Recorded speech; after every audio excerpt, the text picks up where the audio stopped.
What up mga solid subscribers, no? So ngayon manonood po tayo ng mga updates ng ating mahaliman, no? So kanino pa tayo manonood kundi po kay Miss O, no? Sakit ng mata ko, let's go. So magsasalita ako habang nag-rub ng aking mata, no? So subscribe kayo dyan kay Miss O, no? Napakasolid po ng mga contents niyan pag may balita po sa SB19, sa ating mahaliman or any FIFA. Pero mostly sa SB19 talaga siya nagko-content, no? Nagbalita sa kanila talaga siya. Ayun po, sobrang ang bilis niya po talaga. Napaka-lupit net ni Miss O, no? So subscribe kayo dyan, no? So eto, ayoko na patagalin pa, papanoorin natin. So without further ado, let's all watch this. Okay. Hot news, new event for SB19 plus new video together. Oy! With all the solo events of our Mahalima, nakakamiss naman talaga ang makita silang magkasama. At mas lalo na ang mag-perform sila together in one stage.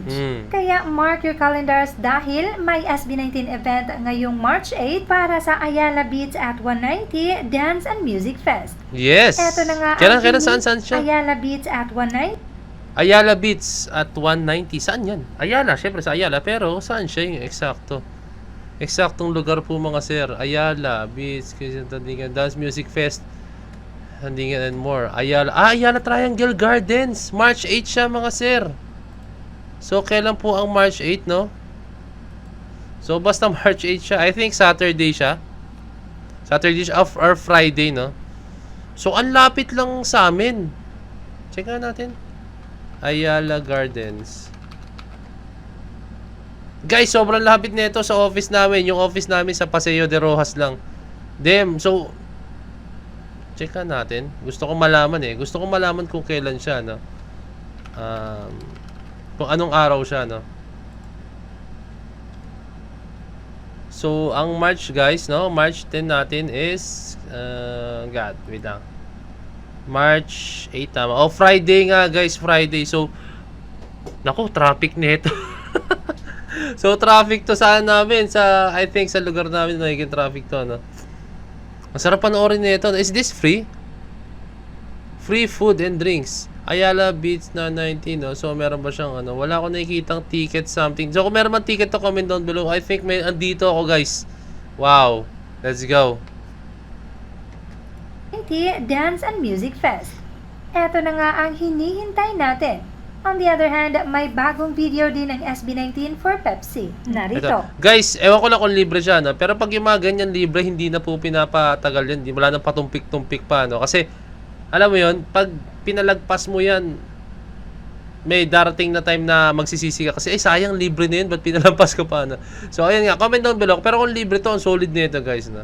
Pero so, I think may sobrang traffic to sa Ayala, no? So, i-expect ko na, i-mark ko na sa calendar ko na may traffic, no? So, talaga maglalakad na ako papunta ron sa event mismo, hindi na ako makapag-park. Hindi, actually lakad lang talaga siya, guys. Walking distance lang po siya sa amin, no. Itong Ayala Triangle, as in napakalapit nung palalampasin ko ba to. Let's go 18, no. Magkikita-kita tayo yata dito. Let's go. Oh.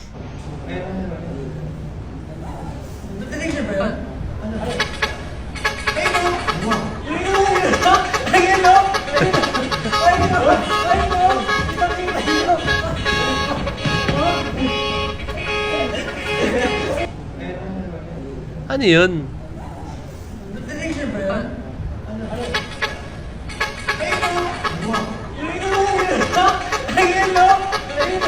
Aba, ano yung hawak nila? Tayo si Pablo, hinarapan niya, tema. Ayun, no? Nakatalikod kasi din, hinarapan niya. Ano yung hawak niya? Ano yung pinapromote nila na drinks? Is this Pepsi? Pepsi lang naman yun yung pinapromote nila, di ba? Mga loko tong mga to, no? Pepsi yan, no, guys. Ewan ko lang kung ano, pero I think Pepsi lang. Pepsi lang naman yung pinopromote nilang drinks talaga, no, na soft drinks, no, na soda, no. So, sa Pepsi lang, no. So, ayun, hindi na ako makapaghintay na makita po ng mga update sa ating mahalima, no. And syempre, yun, yung concert nila na yan, sana po mapuntahan natin yan, no. Kahit ako, pupuntahan ko po talaga yan. Pero, tapos po kasi ng office namin, ang uwian namin is 5 PM, no. Sakto start 5 PM. So, I think, hindi na ako makakaabot sa, alam mo yun, yung napunta sa harap or what. Kasi I'm very sure umaga pa lang, baka madaling araw pa lang, puno na yung mga tao niyan. I mean, may nakapila na para makapanood, no? Para ma-experience nila yung solid experience talaga, no? So, ayun. Saya. Pero, kaya natin kung ano mangyari, kung makakahabol tayo or what, na makanood tayo ng nasa harap. Let's go, no? So, tingin pa tayo ng updates, guys, no? Styles' statement on his first ever US solo event. Oh!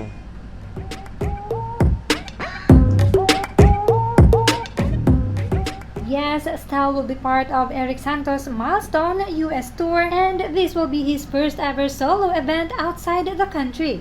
Narito ang nasabi ni Styles. I'm so thankful and very blessed to be invited in that very, very, very, very huge concert. Sobrang, wow.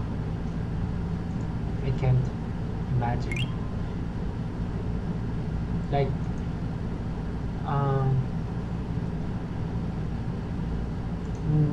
never ko na-expect na makapag-perform ako sa US alone. Kasi Eric Santos. inisip ko na naman siya pag may tour kami as SB19. Grabe. Yung project ay yung invitation na yun ni Sir Eric Santos na mag-perform sa concert niya. Tas US tour pa. Wow. Amazing. I cannot believe. But yeah, I'm very thankful and excited. Guys, suportahan natin to, no? So ito yung parang, ito nga sinabi nga mismo na first solo concert tour ni Stel, no? Pero syempre hindi niya to concert, kumbaga invited siya, no? Pero alam mo yun, pe-perform siya ng solo, no? So I think, correct me if I'm wrong, pero nakapag-perform na siya dito sa Pinas ng solo, ng mga live performance na solo, no? Pero iba kasi yung dating pag yun nasa ibang bansa po kayo, no? Iba po yung dating na, no? Like, ako nga, hindi man ako nakaka-experience na mag-perform ng as a group sa ibang bansa. Pero alam mo yun, yung pressure, no, na iba yung mga katapat, mga kasama mo, like iba rin yung mga kaharap mo na audience, may mga foreigners, meron din tong mga Pinoy, pero alam mo yun, hindi pa nila alam masyado yung culture ng Filipino, no. So nakaka-pressure yan, no. Ay naramdaman ko si Stel kung bakit ganyan siya parang katahimik kasi I mean yung ano niya, yung the way na magsalita siya kasi medyo ano siya, I think na pressure talaga siya, no. Pressure yan, maniwala kayo sa akin, sobrang pressure yan na ganyan, no. Ano yan, kumbaga, this is a new challenge for him, this is something new for him talaga, no, kasi sanay siya makasama mag-perform or kahit sa international ang kanyang mga brothers niya, no, ang yan si si Ken, si Josh, si Pablo, no, sanay siyang makasama sila na mag-perform, no, kaya kahit alam mo yung confident siya talaga kahit anong mangyari, pero ngayon po mag-isa lang po siya, napakahirap po niyan, no.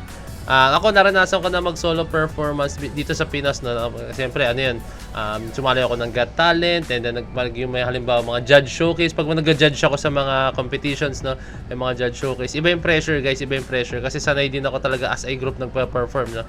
And iba yung pressure, and then talagang, alam mo yun, hindi, minsan pag sumasayaw ka, naiisip po or nagpe-perform ka, natutuwa po ba kayong mga tao sa ginagawa ko habang sumasayaw kang gana? Parang ganun, may ganung moment talaga as in, no, and kaya supportan natin si Stel, palakasin natin yung loob niya, i-boost natin yung confidence niya, even though na alam natin na sobrang grabe ang confidence niya ni Stel, pero syempre tao pa rin yan, nakakaramdam pa rin yan ng kaba, nakakaramdam yan ng pressure, no. Kaya supportahan natin, guys, no. Huwag sana nating hayaan na ano siya, sobrang kabahan. Sabihin natin na andito kaming mga 18, no. Andito kami, nakasuporta na sa iyo, Stel. Let's go. So yun, guys, no, tingin pa tayo ng ibang mga updates, pero I think sa ibang video na, no. So yun, let's go and subscribe. Let's go.